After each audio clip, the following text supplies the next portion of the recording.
Hello everyone, this is Quadvan Frank. Another lovely day for a quad van project. So in the quad van garage, we're going to go ahead today and put in a front camera. Now this van came from the dealer without a front license plate holder, and in California that's a requirement, and so I've been pretty lucky not getting pulled over. I guess there's other criminals out there that the police are actually focused on. Anyway, back here in the garage, that forward-looking camera will help me when pulling into parking stalls.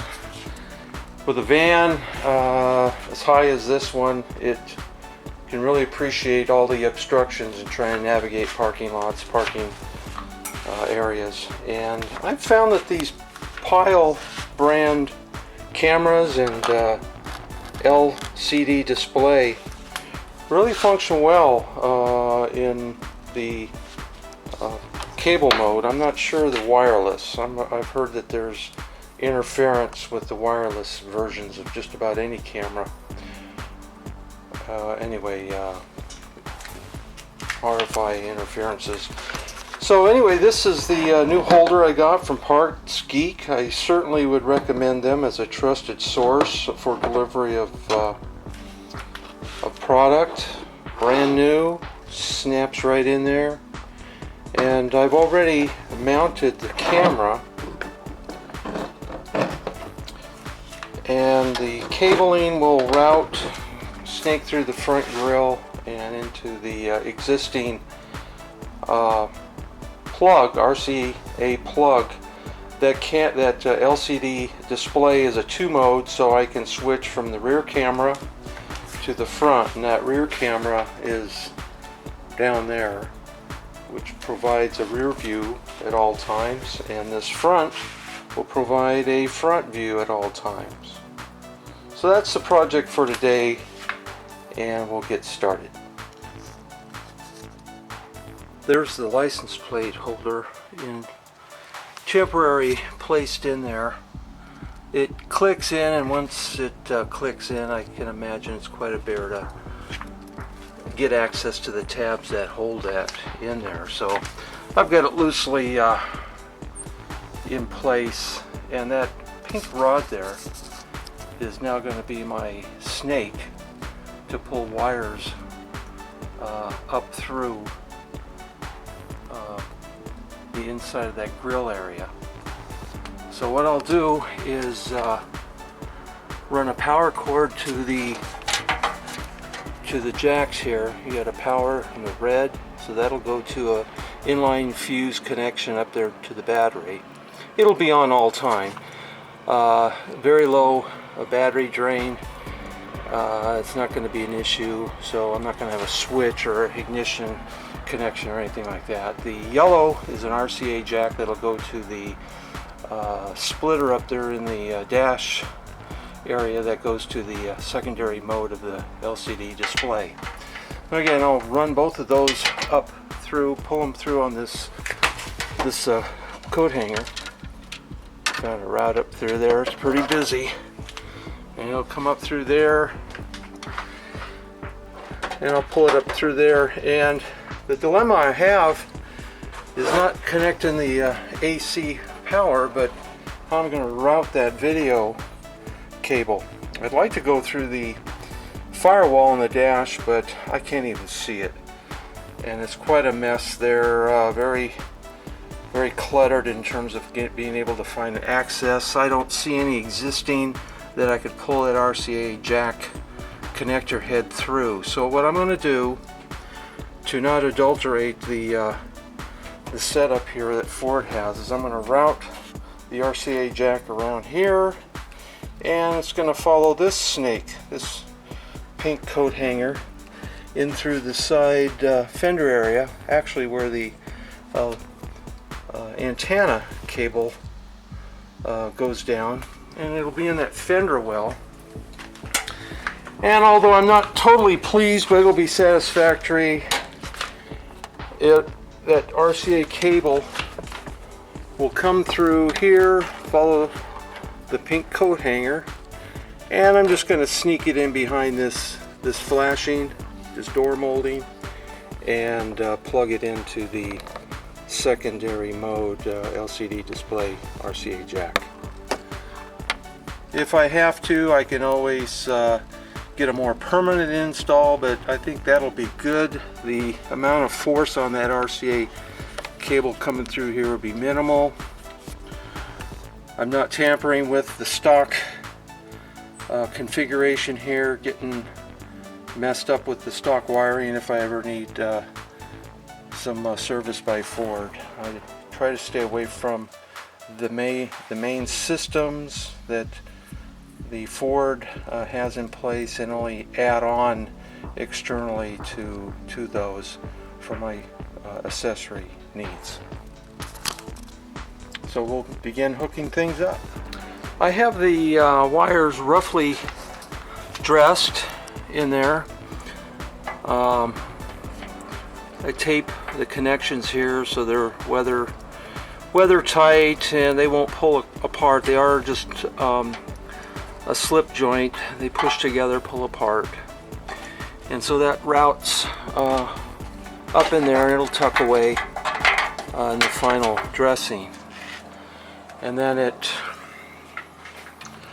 comes up through here, and then I've got the power with the fuse link in line, and then there's the negative, and the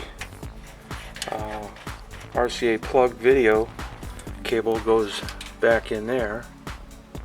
And so I'll probably roll this slack up, keep it in here, so it's a good area to gather that. I try to keep my wiring completely and obviously separate from the manufacturer's cabling in the event I do take it in for any kind of service that requires a mechanic, so you can clearly see what is and what isn't a factory setup. So that's the front, and I'm going to show a final video of the final dressing on that. The cable then, as I said before, comes through here, tuck in behind this door molding, and I'll tape this to keep it secure, and it'll fit up in there and you won't see it. As far as the display, these cameras are a little unique in that, at least the Pile I've noticed, do a 180. So in other words, this is the left side, this is the right side. When the camera was earlier installed, everything was inverted upside down. So I have to remember that this cone here, which I have placed out there to calibrate my distances here, that's about 18 inches from the front of the van, and incrementally out accordingly. I'll have to make sure that I understand that this side is the left side, this side is the right side as I look at that. For my purposes, it's not going to matter. If I'm reading forward license plates ahead of me, they will appear to be reversed. But anyway, for driving, for what my purpose is, road obstructions in front, depth clearances for my driving and parking, this is fine. And there's the 2 mode. There's the rear, which I have on all the time as my rear view mirror, and then when I'm parking and navigating forward, I'll have the function up front. And here's those cones that were in the earlier display inside the van. You can see the distances there. They are about 30 inches apart there in the far markings in the LCD, and then to determine what 18 inches would be for parking, I placed that one there so I have a rough idea of how much I'll see of that background obstruction in the video being that close up. So the LCD doesn't provide those cone markings like some backup cameras provide. So I'll begin to do the final dressing. Okay, so this installation I would consider complete. The cabling is all fully dressed in place. Although it looks a little like a spaghetti factory in there, it is orderly. Easily can move that battery out of there if I need to with all the wiring. That'll pull out of the way. And so that really concludes this front camera installation. There's no recording functionality to that. It's simply an ability to view in front of this van, which sits pretty high. That makes depth perception difficult in navigating like parking lots and things like that. But I do want to say that everything that I use to install I carry on board the van. So if I ever had to make a field fix or installation of any kind, I carry all the electrical fittings, hardware needed to accomplish that.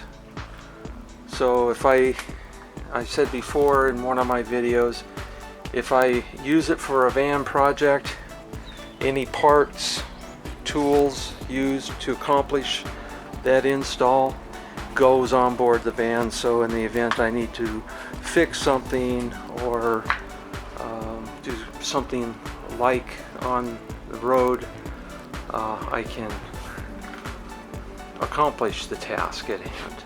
So with the installation of that forward camera, that makes one forward for viewing, two in the back, one for viewing, one for backup camera only.